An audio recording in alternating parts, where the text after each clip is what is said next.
Hi, it's Ralph Ranalli. Welcome back to the Economics for Inclusive Prosperity podcast. We're excited to be joined this episode by another co-director of the EFIP network, Princeton University economist Atif Mian.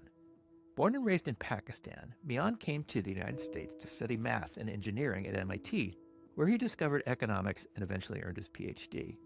After the 2008 financial crisis, Mian rose to prominence with his groundbreaking research on the relationship between debt, the financial sector, wealth concentration, and the macroeconomy, which culminated in his influential book, House of Debt, with colleague Amir Sufi. If he's learned one key lesson in his research, Mian says it would be that distribution matters, and that today's record levels of economic inequality represent not just a moral issue, but a serious threat to the functioning and stability of the macroeconomy. Mian says the massive inequality at the top of the wealth pyramid, where the top 1% of Americans now control as much wealth as the bottom 90% combined, has created a system that is dangerously out of balance. His research has found that the savings rate among the bottom 50% is effectively zero, while the top 1% are able to bank 40% of their income. All that money being removed from the economy, he says, has to go somewhere. So where's it going? Not where it's needed, Mian says. Instead of channeling it into productive uses like investments in businesses and factories, the financial sector is pushing it out as unproductive consumer debt at a rate that isn't sustainable. And in fact, U.S. consumer debt rose to a record $18.6 trillion in the third quarter of last year. But all that mountain of debt also pushes a non-virtuous cycle, first requiring lower and lower interest rates to sustain itself. Then those low interest rates drive up asset prices, pushing even more wealth to the rich people who are disproportionately owners of them. Finally, perverse regulatory incentives on lending are pushing even more capital into unproductive debt. It's a system that is dangerously out of balance, Mian says. To rebalance it will require looking at regulations, incentives, inherited wealth, and particularly taxation, especially on unproductive assets. Atif Mian joins us to talk about how we got here economically and ways we might be able to get to a better, more sustainable place. So let's go. So welcome, Atif. It's terrific to have another of the founders and co-directors of Economics for Inclusive Prosperity on the podcast. So it's great to see you. Thank you very much for having me. It's a pleasure. I love it because it gives me insight into the group and what it's trying to accomplish from like the source, like the very beginnings. I hope you don't mind, but I'd love to chat first about you a little bit and sort of your journey. Yeah. You've had an interesting path from Yeah. basically you were a young man coming from Pakistan to MIT with an intent to study engineering. And then you ended up as an influential economist who's interested in the connection between inequality and the macroeconomy as a research focus. Can you give me the sort of the interesting but abridged version of that path, like how you got from that point A to point B? Absolutely. I think it's fair to say that for someone who works in macro and finance, my path is a bit atypical. As you said, I came from Pakistan, wanting to do, as everyone else, I imagine, science engineering at MIT. I did math and computer science. I had no idea what economics is all about. But the great thing about education in the US is that they make you take all kinds of courses. And I just fell in love with economics in the following sense. It had all the questions that were the most interesting, about the society, especially coming from Pakistan. I was always like, why are we so poor? Why can't we be like the US or Canada or whatever? And because I liked math and sort of the technical aspects of it, this was like a perfect combination. I could ask the questions that I always wanted to ask, and I could use the tools that I had learned or I had some comparative advantage in terms of the quantitative understanding of those questions. So I dived right in, lucky enough to get into MIT PhD program after my undergrad. But I was like so sure I would do development. And so that's what I did. Actually, my Advisor was Abhijit Banerjee, the famous Nobel laureate, uh, and I did development. I just happened to sort of start working on banking in developing countries, and as life would have it, sort of went more into finance. But because of my development background, I would say I was always interested in sort of the big picture, macro level questions, and so I kept gravitating towards it. Um, and I think my training helped in sort of allowing me to think from first principles, even though I was not trained as a macroeconomist. And then also the other aspect of my training was using granular micro level data to answer kind of all kinds of questions. And I thought, why not use these techniques to answer macro questions, which wasn't as much the fashion back then when I was kind of grappling with these issues. And then, the big break came with the financial crisis. And I remember like thinking before this summer, a reporter from the New York Times one asked, like, how come you from Pakistan are ahead of the curve in? I'm like, well, I just focused on emerging markets, and the US became an emerging market, in terms of having those financial crises. So it kind of fell in my lap. It's not like I was that smart, but as always, you want to be luckier than want to be smart. Yeah. So it's very economics for inclusive prosperity, that kind of wanting to me, that sort of ethos of wanting to lens out and really talk about the bigger underlying macro problems. When you're working on those kind of problems that are a little bit further down the line, you're wondering like why are things the way they are, right? And I know you believe that inequality isn't just a moral and a social problem, but it's a macroeconomic and a financial stability problem. And that was a real eye opener for me. Yep. When in your sort of research and studies did you start understanding that could be true? Yeah, great question. So first of all, if you work in the area or the intersection of macroeconomics and financial markets, one thing becomes clear to you very early on, and I think everyone knows this, so I'm not saying anything controversial, which is distribution really matters. So, for example, the reason a financial crisis can have a big impact on the macroeconomy is because financial crises can can take a lot of value away from the banking sector that really need that net worth to lend to households and firms subsequently and so on. So this notion that distribution matters has always been there in the background.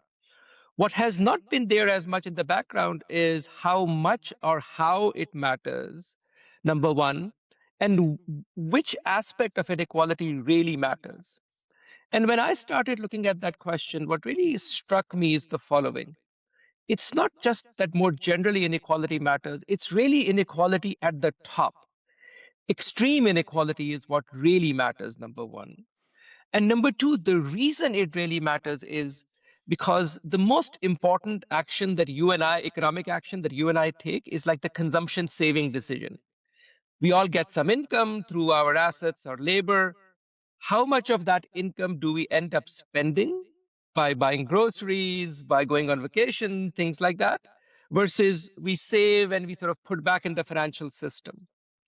And what really struck me, again, it kind of has always been there, but it really, that is sort of the start of this kind of journey on the inequality side, is how different that consumption saving behavior is for people who are very rich. And now I'm thinking top 1% or even further in that. They can't spend it all. And so they have to. And so so now when you combine that simple observation with the simple fact that there has been this incredible rise in extreme inequality. Okay, that money has to go somewhere, and that's a macroeconomic question. So that sort of led me into it. The other part of your question was, okay, inequality is a sort of obviously a sort of a loaded question, if you will. It has a lot of political, social implication, moral, philosophical implications. It's all extremely important. But I've learned one thing in life: understand your lane and understand your comparative advantage, right? And so the question is, as an economist, am I adding much value if I am the next nth one to pontificate on the moral value of whatever? And the answer is, of course, I have my views, don't get me wrong, and I feel very strongly about them like any other human being. And I hope that I have a core set of moral values and all of that. But when it comes to engaging with the public and trying to make an argument, I wanted to focus on the economic system and let people understand, in addition to everything else around inequality, why does it matter for the macroeconomy as a whole, as a system? And that's the last comment I'll make, which is what I realized, and to like great satisfaction, it's a kind of it's my body of work that I really value a lot, is this understanding that when that consumption saving decision is so much different at the very top because they save a lot, it can have really grave and important macroeconomic consequences through its impact on debt, on interest rate, and on the broader functioning of the society. And the key philosophical insight that comes out of it for me is this notion of balance. Just like in nature, like in an ecosystem, I remember my differential equation, class on differential equations, where they would talk about the predator and prey system, which you can model as a differential equation. And the key thing was the sense of balance, which is if you have too many predators, the prey will run out, but then the predator cannot survive without the prey. And so you need this balance between the two for the jungle to survive, so to speak. And it's exactly the same sense of perfect balance that you need in the economy for it to function well. And we have lost that balance, Right. in my view. I think that is a really nice segue because it brings us, I think, to your recent paper, The Savings Glut of the Rich, and where you talk about how rising wealth inequality and some greater financial liberalization have caused global debt to surge and interest rates to fall since the 1980s, which is pushing the system out of balance, that sort of equation out of balance. Can you explain for us how that mechanism works? Absolutely. The starting point is what I have already mentioned, which is that the super rich, again, think the top 1%, they save at a much higher rate than the rest of the population. I They think save something like half the income. like over 40. I think your paper was like over 40%, Exactly. and then the next 9% saves maybe 20%. But the Exactly. savings rate for the bottom 50% is effectively zero, right? It's effectively zero. It's hand to mouth. They're literally this what we call hand to mouth. So that's the basic fact. How people choose to, everybody is free to save as much as they want, of course, given your income. And so that's how they behave. And the question is, okay, again, not making any moral judgment on it, what are the macroeconomic implications of that? And the thing is, if in that world, when you raise inequality as it has risen since the 1980s, you're going to have a larger and larger surplus of savings because it's more of the pie is going to the small segment of the population that is saving at a much higher rate. And so things have to balance again, coming back to, demand has to equal supply. That's a basic law of economics. So the question is, where do those savings go? Now, this is where the financial sector come in. So let me make one observation that I think is very important. If I just told you that given all of these dynamics, the amount of saving, the gross amount of saving in the economy has expanded. Let's say it's doubled. It could have gone into one of two different directions. The first could have been the case that the financial sector takes those surplus savings and it lends them for productive investment, more capex, more greater employment or better employment, more infrastructure, things of that nature. It could have done that. There is nothing theoretically stopping the economy from doing that. The fact of the matter is, and so that's one important observation that I think we need to understand from a policy perspective, from a deeper structural perspective. None of that additional money, which was, we are talking about hundreds of billions of dollars every year, huge sums of money. The big puzzle is almost none of that additional amount was channeled by the financial sector into productive investment. So that's kind of observation number one, and kind of a damning judgment, in my view, if you will, about what the financial sector as a whole is doing. Let's take that as a given. And this is where the problems start to emerge from a system perspective. If that's what they had done, I think we would have been living in a much different world. You and I would have been having a very different conversation. But because that did not happen, the question now still remains. Now you have these hundreds of billions of dollars in surplus saving. If you cannot put it to productive use, it still needs to go somewhere. And that's sort of a very important macro point, which is if it does not go anywhere, the whole system will literally collapse. We economists use jargon like liquidity trap, secular stagnation, things of that nature. But what that basically means is the system must absorb those savings. That says what for the reader or the listener, that's the important thing to understand. It must go somewhere. And so the financial system tries to do that. And so what has happened is the financial sector has pushed essentially all of that additional surplus into a debt and equally importantly, unproductive debt. What do I mean by that? By unproductive debt, I mean debt that on the other end has financed not investment, which would have been good, but consumption expenditures. And there are two types of consumption expenditures that this debt by and large has financed. I would say in the first phase of this expansion that runs from the 80s until 2008, the great financial recession. In that first phase, the bulk of that financing of unproductive debt has been to finance household consumption expenditure. So this is like the big boom in household debt, consumer credit, Right. mortgages, all of that financed that huge consumption boom, private consumption boom.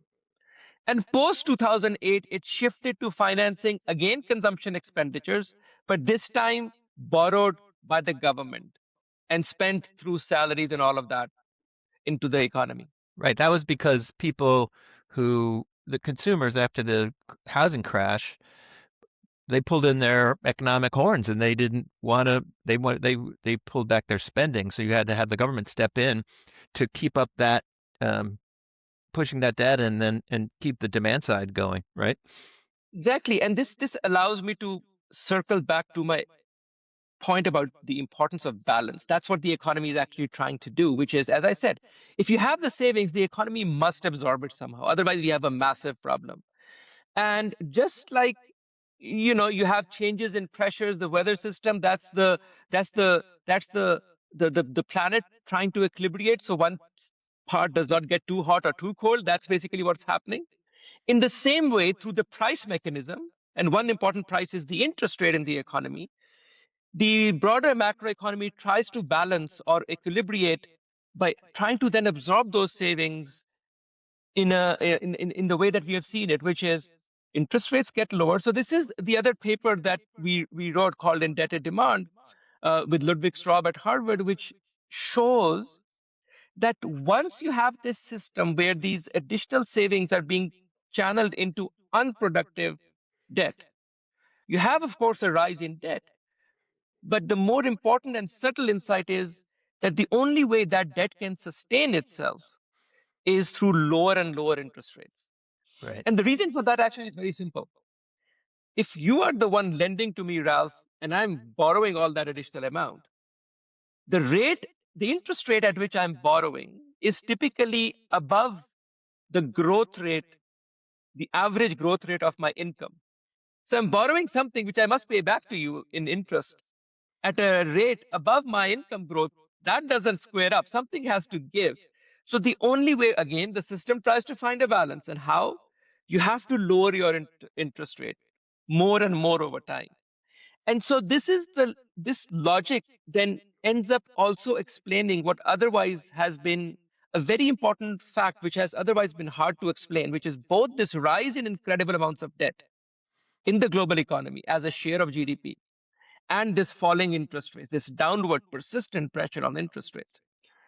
And we have argued that through these mechanisms that I've tried to highlight, it is the rise in inequality, extreme inequality once again, that has been important for these explaining these very important dynamics. I'll just end on that, re-emphasizing one. This process is trying to rebalance the economy. But if the structural problem of extreme inequality does not go away, ultimately you're going to have a serious problem. And so that's why I sometimes say, yeah, the economy is trying to make it work, but I sometimes joke, this is no way to live. As a society, this is no way to live. And I just hope that somehow I'm able to put that point across, that it is for our collective good, that there are limits to how unequal the society gets. Right.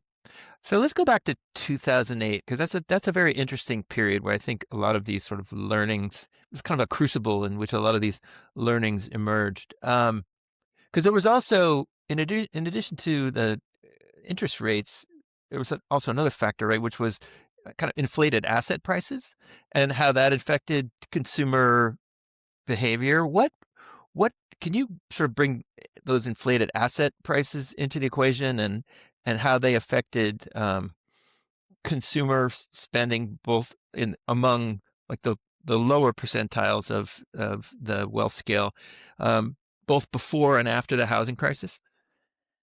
Yeah, absolutely. This causes sometimes a lot of confusion in people's minds. But it's actually quite straightforward if you continue to follow the logic of what I said earlier, which was rising inequality. Remember in that story what is going on? Rising inequality is generating these surplus savings, which in turn are pushing higher and higher levels of debt, and in particular, debt for financing unproductive consumption expenditures. Precisely because that debt is financing unproductive expenditures, a very important implication of that in equilibrium for the macroeconomy is that interest rates have to push lower and lower, right? Okay, now let's come to asset prices. What does all of this mean for asset prices? The very simple relationship between asset prices and interest rates is that one is the inverse of the other. That is to say, when interest rates go down, asset prices naturally rise. You can call it a bubble or whatever, it doesn't matter. It's actually not a bubble in that sense.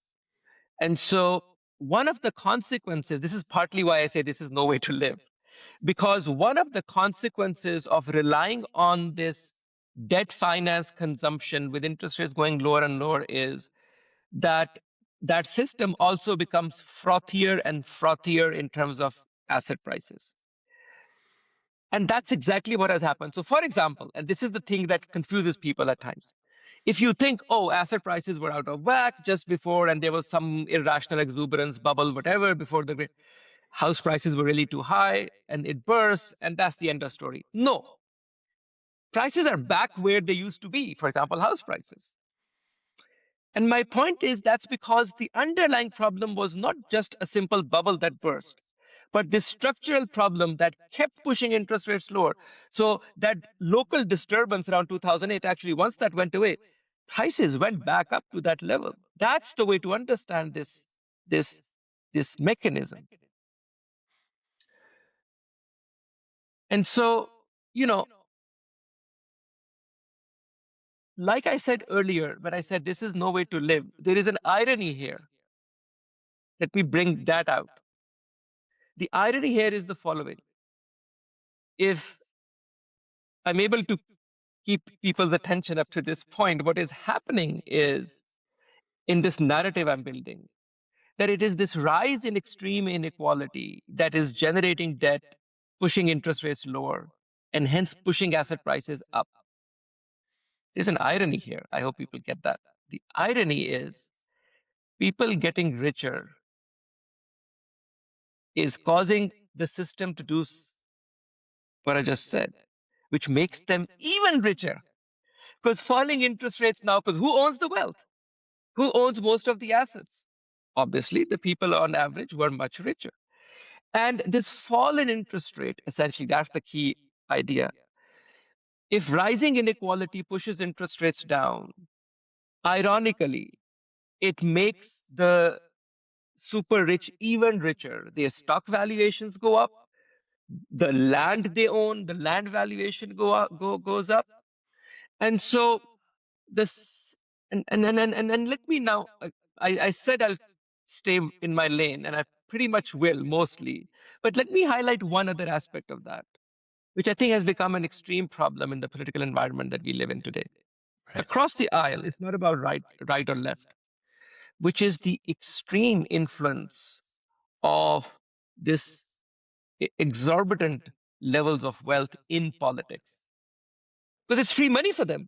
I mean, I was already a billionaire, now I'm a trillionaire. It's like if a fall in interest rate doubles my wealth, I can now use it to do all kinds of things. It's like I'm obviously, as I've already said, there is no way. I used Jeff Right. Bezos recently had a wedding, right? Everybody talked about it, how exorbitant the wedding was. How did he expend? I wish him and his wife all the best, and they happily live ever after again. But my point was, I would joke that he's spending too little on his wedding. He needs the problem with Jeff Bezos is that his income is so high he cannot spend enough, Right. And right? I, And yeah, and I think that's ultimately a big question that I think Economics for Inclusive Prosperity, EFIP, sometimes we call it, is trying to answer, which is, um, at what point does wealth stop becoming wealth and it becomes power, right? Um, and how do you deal with that disparity of power that comes along with extreme wealth and its effects on democracy and its effects on, these other things that we're trying to bring into the equation, in terms of what's talked about and what's considered um, by quote unquote mainstream economics, right? We're trying to lens out again and to see that bigger picture of the effects. If you don't mind, though, can we just take a little sort of side turn onto a side road? Because one of the things is that I think is really fascinating, um, is the extent to which your work and the extent to which it's helped you become sort of an economic empiricist, versus just a pure theorist, is the availability of these large data sets that you work with, that they've influenced your work. They've enabled deep, a deeper, they've enabled a deeper understanding of these issues, and they allow you to empirically test theories that were theories, but they just sort of became conventional economic wisdom. Can you talk a little bit about kind of what sort of myth busting, I guess, for a lack of better term, yeah, those big data sets have allowed you to do? yeah, that's been a very important part of my work. And as I've alluded to it earlier, when I was telling you about my background, that because I came from an atypical background into asking macro questions, my training in development and particularly the micro-empirical training, even though development questions are also a big picture, there was this tendency to appeal to these kinds of methods to answer those pictures. So I was like, and I remember this thought early on. I'm like, okay, I want to think about consumption responses and so on. And the tradition at that point was largely to just work with time series data, right? And with this idea that, okay, I need to talk about the economy, so I just need to look at the aggregate GDP numbers and so on. So you had this sort of literature in a lot of sort of looking at the VARs, looking at time series data. I'm throwing some technical jargon out there. But broadly, there was this notion that if you want to study the broader economy, you have to kind of look at the aggregate data, and that's just one number at any given point in time. Um, Now, the problem is that when, as an economist, you ask the question of why is the economy going up? Why is it going down? Why are people getting laid off? And you think through various hypotheses. It could be because of A, because of B. The statistical power of just aggregate time series data, it's basically too little to separate whether it's A or B.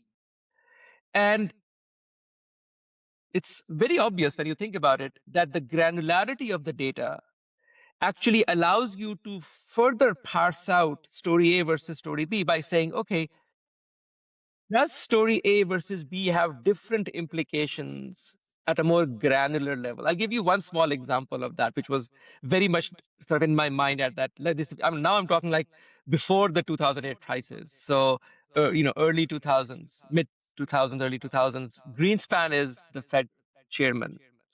And people are asking, they're seeing all these kind of boom in housing and people borrowing. And so they're like, why are people doing this? And I remember hearing his response a few times where he's saying, oh, we are not too worried about this excessive growth in credit because we think this is related to something else happening in the economy, which is higher productivity growth. So if in an economy you have higher productivity growth, now what is he thinking? I'm saying, okay, he's making a perfectly internally consistent argument. He's a smart guy. But it has, is it actually the case? That's a test. Now, to test that hypothesis, you have to go to micro level data, because the hypothesis is saying, look, people are borrowing because they expect to be richer in the future. You can test that because not everybody is borrowing with the same intensity. Are people who are borrowing more, are they the ones getting richer? Now, this connects back to inequality, and because what we know is that it's not the middle class that's been getting richer proportionately, it's the rich that have been getting richer disproportionately. And so that started, okay, let me try and get some more granular data to see if this assertion of Mr. Greenspan is correct or not. And so that partly sort of got started all of that research agenda that we then worked on around the Great Recession.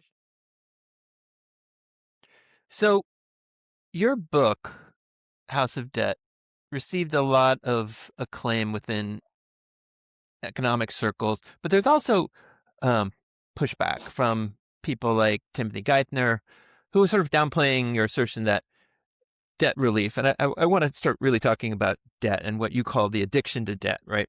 That debt relief can be could have been a more effective remedy than the other financial interventions, bailouts, and that it can be in times of economic crisis. Can you explain that? What are your main arguments there for Yeah. in favor of debt relief as a prescription for helping the things get better? Yeah, absolutely. So first of all, I would strongly push back on any assertion that you could, especially in hindsight. I think that one of the big mistakes of the Obama administration was that they misunderstood the importance of exactly this point, which is in the middle of a crisis, which is driven by highly indebted households, providing relief to those indebted households. So I will just reframe, it's not necessarily debt relief, it's relief for the indebted households, because there are many different ways you can do that. Not necessarily just write down the level of debt. No. The important point is providing relief to the indebted household. Why and how? What the administration effectively did, while they bail out bankers at a very high cost at that time for the economy, justified. I understand the argument. I'm not saying they should not have done that. What I'm saying is that logic is entirely incomplete if you don't, at the same time, and for exactly the same economic logic, also provide relief to the indebted homeowners. Now, let's count the mistakes that were made. The first and the most important mistake in my mind was forcing over 4 million homes into foreclosure. It's an obvious first thing to do, which is because who's going to buy 4 million homes? That's only going to make the problem worse, and so on. It's not moral hazard. It wasn't their individual fault that the market was crashing. You're in the middle of a crisis. You need to put a moratorium. By the way, this is exactly what the US government did the second time we had a big crisis, which was the pandemic. And it was absolutely the right thing to do. It was the Trump administration at the time. Whoever did it, kudos to them. They did the right thing, and we saw the advantage of that. We never had a crisis and so on. You put a moratorium on foreclosure and things like that, especially when you're providing so much. You had so much leverage over the banking sector. You were putting all of the big bankers in the room. You could have negotiated better terms and said, don't push these homes into foreclosure in various ways. It could have been done. So I think it has to be recognized. It's important that we learn from our mistakes. I'm not political, doesn't matter it's right or left. But I think what is important is that we learn from our mistakes. And again, the key mistake was relief should have been provided. Lower interest rates were not passing through to those homeowners because they could not get their mortgages refinanced easily. Their houses were being put into foreclosure, which worsened the unemployment problem because it reduced demand even further. It reduced the value of their neighbors who may not have been defaulting, but now they're feeling the squeeze of lower housing prices. Everybody is becoming more cautious by cutting back their spending. Those are exactly the wrong dynamics. And so in subsequent work, we show all of this, that all of that multiplied and amplified the overall cost of the crisis. It could have been a lot less if the government had favored providing relief to the indebted homeowners in different ways. That just mean writing off the debt. No, there are many different ways, and we know how to do that. Just like you know how to restructure the balance sheet of the banking sector. Should have been done, wasn't done. Big mistake, big cost to all of us. Right. So getting back to that credit or the credit addiction, which is still underway, right? What are the long-term consequences you think if something isn't done to address that addiction to credit, and if we don't rebalance the economy? What do you see happening in the long term? Okay. One way, the many different threads to your question. Actually, let me try to touch upon what I think are the sort of the main threads of that question. Think of what this means. You know, you're kind of pushing more on debt. Asset prices are rising as a result of that. If that leads to even more wealth inequality, they're becoming more powerful. And first of all, I think it's important to understand that this is why I say more broadly, this is no way to live. We are seeing the political consequences of that. For example, something that worries me a lot is, you know, democracy is about not just one vote, one person, one vote. It's about one person, similar voice in the system. But now the money in politics has so disproportionately amplified the voices of the few versus the many because of money in politics, number one. But the other thing, equally or perhaps even worse, is through the use of algorithms of these digital platforms, how certain voices are amplified and others squashed very deliberately. It's like I've been on social media. I used to tweet a lot more than I do now, partly because of this. It's like depressing. And so I think it's a big problem, number one. And that's again, all of that is related to the. But let me come now just to the pure kind of the boring nuts and bolts, macroeconomic nuts and bolts of this addiction to debt and the problems with that. The problem with that is, and we wrote a recent paper called the Goldilocks fiscal theory of government debt, which is the following: as you push, it's like pushing on a string. As you push on more and more debt, you ultimately have to rely on government debt. That's the first of all the key thing, because you have to generate demand, you have to generate expenditures, and then because you have saturated the private households, they cannot borrow more. You now have to rely on government debt, and theoretically you can, but it's literally like pushing on a thread, or maybe like balancing yourself on a string, you know, um, because the government needs to run a deficit to generate demand. That's addiction part. But it also faces the other side of the constraint, which is it must not borrow too much, or otherwise inflation or interest rate or both will start to get out of control. And we saw that with the COVID experiment or the COVID experience. A number of, you know, so for example, I can tell people, if people are interested in this question, they should just go and Google sovereign bond yields for Switzerland versus the US and follow the trend before and after COVID. It's like, you know, they have separated since COVID. Switzerland has not experienced a rise in sovereign borrowing. US, of course, has. The key difference is that the US spent a lot, and in all likelihood, too much. This is the problem. This is again no way to live. You can solve certain problems if you calibrate your fiscal policy just right. But getting fiscal policy just right is next to impossible, especially in the current political environment, you know, where it's easy to ramp up spending, but how, like, you know, how do you ramp it down?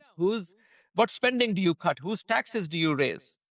The answer often is you can't solve that problem, and then you run into problems. So I think the problem, these are again some of the, what is the structural issue here? Let's go back to the basics. We can get into the weeds of, is government spending too much, Biden spent too much, or Trump is spending too, whatever. Like those are just political. I know they make for good political talk shows. But that's not the main issue. The main issue is that the economy is structurally imbalanced. We need to work on that. So how do you work on that? Like, what would be if someone said, okay, Atif, you're in charge of rebalancing the economy, what would the top 2 or 3 policy prescriptions you would put forward if if all of a sudden you Yeah. had the power to kind of start pushing things back in the direction of balance, the way um, that you say Yeah. is so important? I think there's some important things that need to be done. A, on the demand side of the economy, and then B, on the supply side of the economy. So let me talk about both separately. Let me start with the supply side, actually. Um, Remember, as I was building the narrative, one of the key ingredients, components of this narrative was the inability of the economy to channel savings for more productive investment purposes. That's a real problem. That's the supply side. Those are all supply side issues. There is a lot of, in my view, the evidence has been building up over and over that the economy around the world, especially in the US, it faces restrictions, supply side restrictions, driven by regulation, driven by zoning laws, driven by the ability of a minority to block certain things which are good for infrastructure. Like I live in New Jersey, like look at New Jersey transit. It's like hasn't changed since the 70s or 80s. It's like depressing, right? But there are so many, that's what I'm saying. There are like so many examples like that. And there is more and more, like many people have now these books on this, right? A number of people, abundance and all that stuff. Right. And so I think there's that pure supply side. I think all of that we need to go in and we need to do some serious supply side reforms to boost investment. So that's number one. Now let me come to before I go to the demand side, I'll come to taxation on the demand side. But before I go there, let me now talk about sort of the intermediation, the financial side of it. I think we have made some big mistakes, first order mistakes, thinking about regulation of the financial sector. Let me just give you one example, which is Basel regulation. So, Basel regulation, for the audience, these are rules that are enforced upon by supervisors for all banks around the world. It's kind of this unified regulatory framework that banks around the world. Now, these Basel rules essentially incentivize banks what kind of loans to give. That's one way to think about it. And so these Basel rules would say, for example, to the banks that you have capital, your equity on the balance sheet, and that equity is charged because you don't want banks to be over levered. So if they lend too much, leverage increases, that's where these Basel regulations come in. But here's the kicker in Basel regulation. They charge equity or capital not equally based on whether they are lending to you and I, the government, whether they are lending against land or whether they are lending to new small, medium businesses, for example. The Basel regulations say that if you're lending to effectively lending to small, medium businesses, we will charge a much higher, the risk weights will be larger. That is to say, effectively, we will charge a much higher slice of your equity against that lending to small businesses. But you know what? If you lend against very high valuations of land in Manhattan and you give a commercial loan against that, we'll consider that very low risk, very little capital to be charged against that. So, guess what do you think banks are going to do? They can get much higher levered return on lending against land value as opposed to lending to what really matters for the economy, which is business. We have it upside down. Like, why? So this is again, I mean, this is like the very first order thing. There's no economic logic in my mind for doing things the way they have been done. I have a political story for why things have gone. There is a certain special interest that wants to do things the way. But we need to think about collective interest when we are designing regulation. Okay, so supply side, financial, that's my second piece. Let me get to my third set of policies. Now that you have made me the czar in charge of the global economy. So my third would be on the demand side, and that comes on the taxation side. And I think the whole taxation system needs to be reformed to rebalance the economy. How? First, labor taxes, especially on lower and middle, or even upper middle class, they need to come down. Payroll taxes, labor income tax in general. Now, because it's about rebalancing. I'm not trying to raise more revenue, I'm trying to rebalance. Where should taxes go up? I think taxes need to go up on things like capital gain, especially capital gain on like idle capital, if you will. Estate inheritance, estate taxes, that's a big issue. We do need to think about wealth taxes more seriously, especially on the types of unproductive assets. So, for example, people on the right or left, where there is Stiglitz or Milton Friedman, they've all agreed that taxing land is efficient.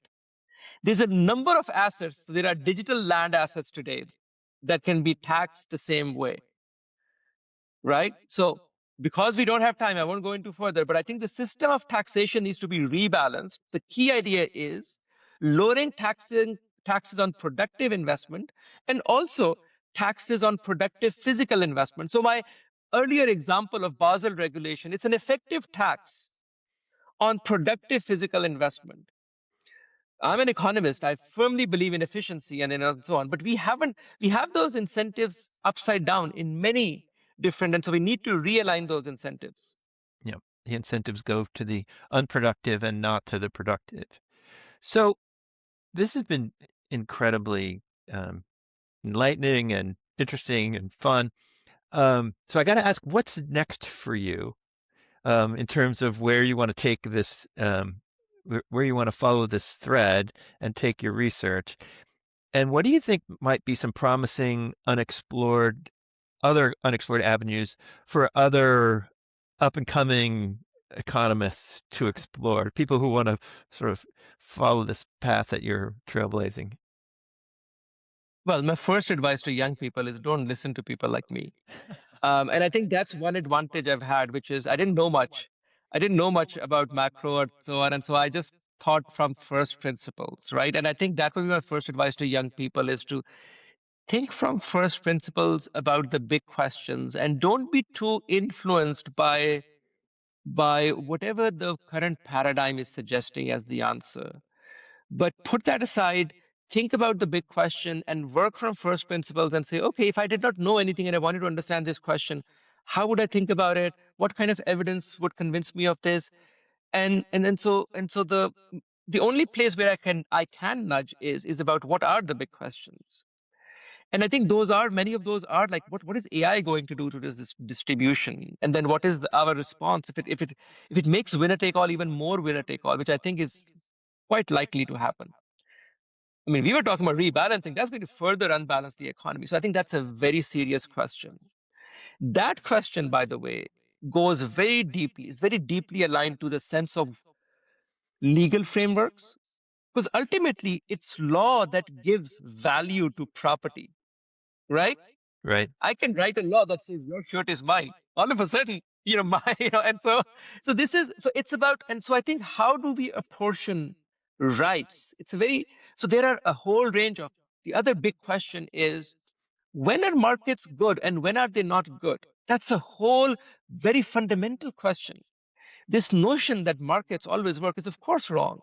I can give you tons of example. For example, digital media, only one platform can exist because of network externalities. Who should own that platform? If in full markets, the richer person will own that platform. Literally, like that's the what's going to be the outcome. Because the richest person can pay the highest price for that one platform that we must have sit on. But then he will do whatever he wishes with that platform. We are literally living in that world. That's not a good world to live in if you want, democracy and that sort of.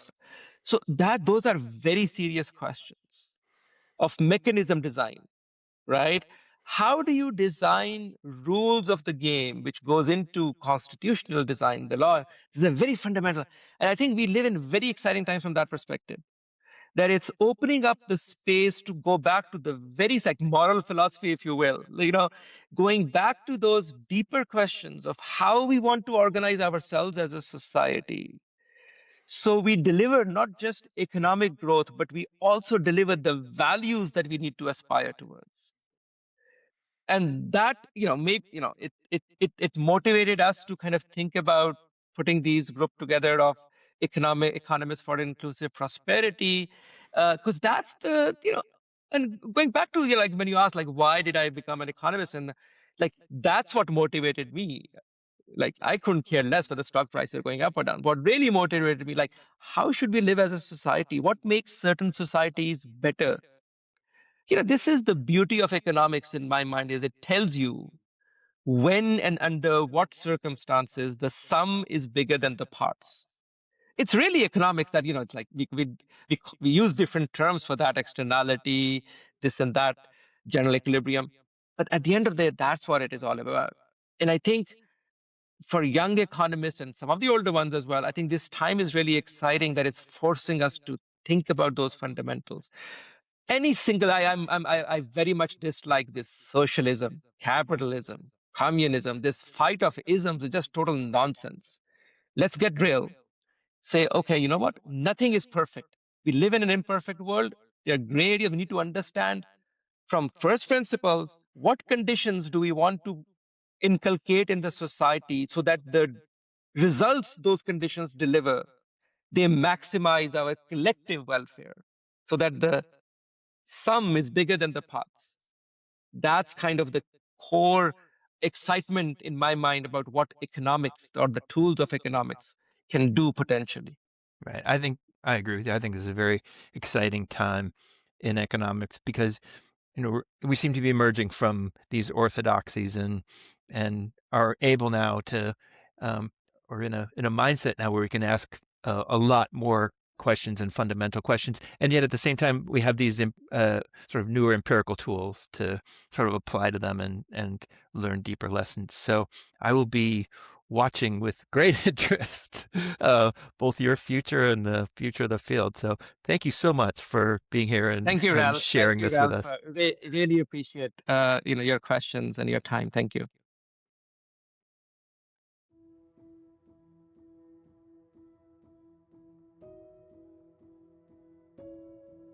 The Economics for Inclusive Prosperity podcast is produced in collaboration with the Reimagining the Economy project at the Malcolm Weiner Center for Social Policy at the Kennedy School of Government at Harvard University. The co-producer of this podcast is Tony Ditta. Please join us again in 2 weeks for another new episode featuring EFIP co-director and Harvard economist Stephanie Stancheva, the winner of the 2025 John Bates Clark Medal. We'll talk about her pioneering work on so-called zero-sum thinking and her innovative research methods that use large-scale social economic surveys and experiments to understand how people form their attitudes towards issues like taxation, trade, immigration, climate change, and social mobility. So thanks for listening. And if you like this podcast, please remember to subscribe on Apple Podcasts or your favorite podcasting app.